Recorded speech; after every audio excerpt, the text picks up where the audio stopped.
नमस्कार दोस्तों, study with happiness में आप सभी का स्वागत है। और दोस्तों, आज की वीडियो में हम लोग बात करेंगे इलाहाबाद हाई कोर्ट समीक्षा अधिकारी और सहायक समीक्षा अधिकारी की परीक्षा की रणनीति की। दोस्तों, अगर आप हमारे चैनल पर नए हों तो चैनल को सब्सक्राइब कर सकते हैं। वीडियो पसंद आए तो अंत में लाइक भी कर सकते हैं। दोस्तों, हमारे चैनल पर ऐसे बहुत सारे अभ्यर्थी हैं जो कि इलाहाबाद हाई कोर्ट की परीक्षाओं को लेकर काफ़ी उत्साहित रहते हैं। तो दोस्तों, जैसे कि आप लोगों को पता है कि आरओ की परीक्षा तो हो गई है।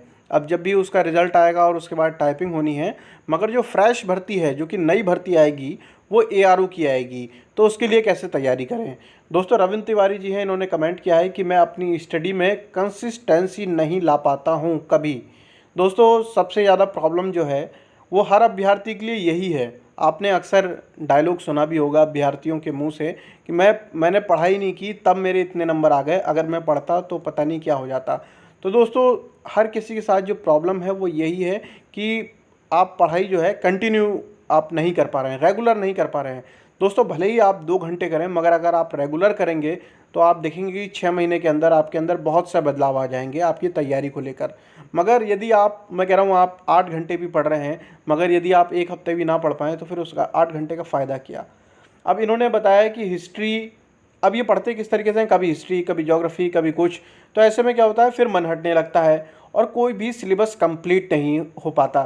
दोस्तों, यही कीवर्ड है इस पूरी वीडियो का, सिलेबस को लेकर। दोस्तों, हर परीक्षा का एक सिलेबस होता है।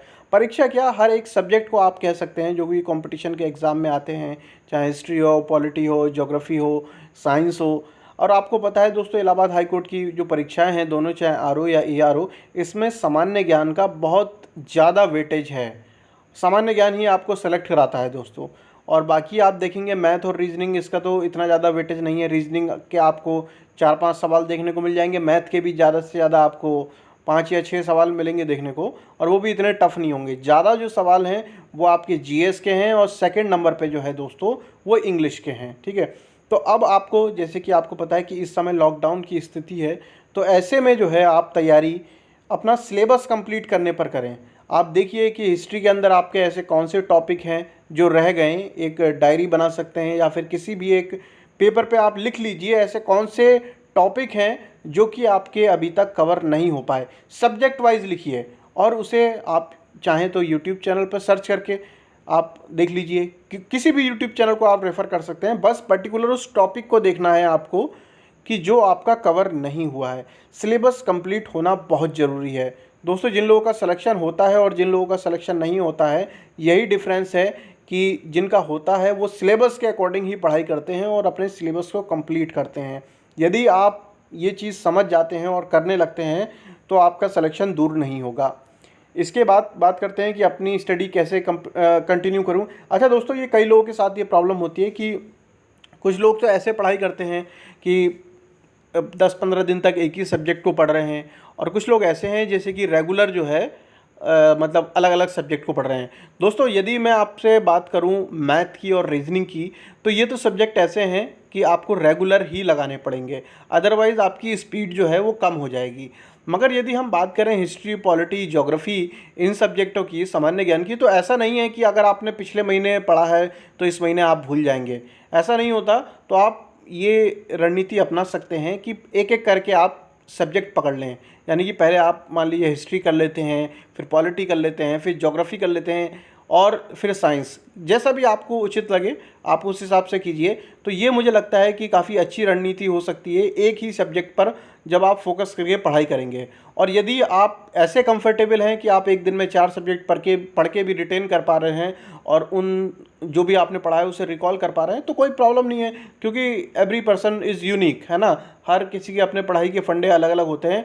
मगर बात यह है कि चाहे आप पढ़ें कैसे भी, मगर सिलेबस कंप्लीट होना चाहिए। यदि आप सिलेबस कंप्लीट कर लेते हैं तो जल्दी ही आपके सिलेक्शन होने के चांसेस होंगे। अब बात यह है टाइपिंग की। आपको पता है दोस्तों कि हाई कोर्ट की जो परीक्षाएं हैं, चाहे आरओ या एआरओ, इसमें 50 नंबर की आपकी टाइपिंग होती है। ठीक है, और ये जो 50 नंबर की टाइपिंग है, इसके नंबर सीधे सीधे मेरिट में जुड़े जाते हैं। तो ये भी आपको रेगुलर ही करनी है। रेगुलर का मतलब आप डेली का, अगर आप हाई कोर्ट की परीक्षाओं के प्रति सीरियस हैं ज़रा सा भी, तो आपको कम से कम आधा घंटा आपको टाइपिंग करनी ही है। चाहे परीक्षा 1 साल बाद हो या 2 साल बाद हो, उससे फ़र्क नहीं पड़ता, मगर आपको टाइपिंग ज़रूर करनी है। और आपको भी पता है दोस्तों, आजकल चाहे यूपी गवर्नमेंट की कोई भी आप नौकरी देखेंगे, जो भी क्लरिकल जॉब में है, सब में टाइपिंग तो मांगी ही जा रही है। तो आप इंग्लिश टाइपिंग जो है कम से कम जो है आधा घंटा करें। और यदि आप चाहते हैं कि और जल्दी सिलेक्शन हो, क्योंकि कई भर्तियां ऐसी होती हैं जिसके अंदर हिंदी टाइपिंग भी मांगी जाती है, तो आधा घंटा जो है वो हिंदी के लिए भी आप प्रैक्टिस करते रहें, ठीक है। तो ये आपकी पढ़ाई का ही हिस्सा होना चाहिए टाइपिंग। ये नहीं होना चाहिए कि पहले एग्ज़ाम क्वालिफाई होगा और उसके बाद मैं टाइपिंग करूँगा। दोस्तों उसके बाद भी टाइपिंग सीखी जा सकती है, मगर जो एक कॉन्फिडेंस है वो नहीं आता। कॉन्फिडेंस आने के लिए कम से कम यदि आपकी 5-6 महीने की रेगुलर प्रैक्टिस है, तो आपका कॉन्फिडेंस जो है वो काफ़ी हाई हो जाता है, जो कि एग्जामिनेशन सेंटर पे दिखाई देता है अलग ही। अदरवाइज़ क्या होता है, लोग कितनी भी टाइपिंग करके आए हों, मगर उनके हाथ पैर कांपने लगते हैं जब रियल टाइम टाइपिंग होती है। ठीक है रविंद्र जी, तो मैंने ऐसे अभ्यर्थियों को भी इसमें संबोधित किया है जो कि हाई कोर्ट के लिए ही डेडिकेशन के साथ तैयारी कर रहे हों। तो दोस्तों आप ये बताइएगा कि आपके सब्जेक्ट वाइज सिलेबस कंप्लीट हो गए हैं या अभी आप करने वाले हैं। अभी आप देखेंगे, अगर आप हमारी लाइव क्लास को देखते होंगे, तो जो मैं मंडे टू सैटरडे कराता हूँ, हमने हिस्ट्री कंप्लीट करा दी है। लगभग 1200 से 1300 क्वेश्चन कराए हैं हिस्ट्री पे, और उसके अलावा यूपी स्पेशल कराया है, और अभी पॉलिटी चल रहा है। पॉलिटी पे 20 एपिसोड करा दिए हैं, जिसमें कि लगभग 1100 या 1200 प्रश्न हो गए हैं। इसमें अभी टोटल 1300 या 1400 प्रश्न कराए जाएंगे। तो हम तो सब्जेक्ट वाइज लेके चल रहे हैं। यदि आप चाहें तो उन्हें भी देख सकते हैं। अदरवाइज़ जहाँ से भी आपको सिलेबस कंप्लीट करना है वो ज़रूर कीजिए, क्योंकि सिलेबस को ही अपनी टॉप प्रायोरिटी आपको रखना है। ठीक है दोस्तों, तो जल्द मिलेंगे हम नेक्स्ट वीडियो में। यदि आप चाहते हो मैं किसी टॉपिक पे वीडियो बनाऊं, तो आप कमेंट सेक्शन में लिख सकते हैं। यदि कोई ऐसा टॉपिक हुआ जो कि काफ़ी लोगों से संबंधित होगा, तो मैं उस पर वीडियो ज़रूर बनाऊंगा। धन्यवाद दोस्तों। जय हिंद, जय भारत।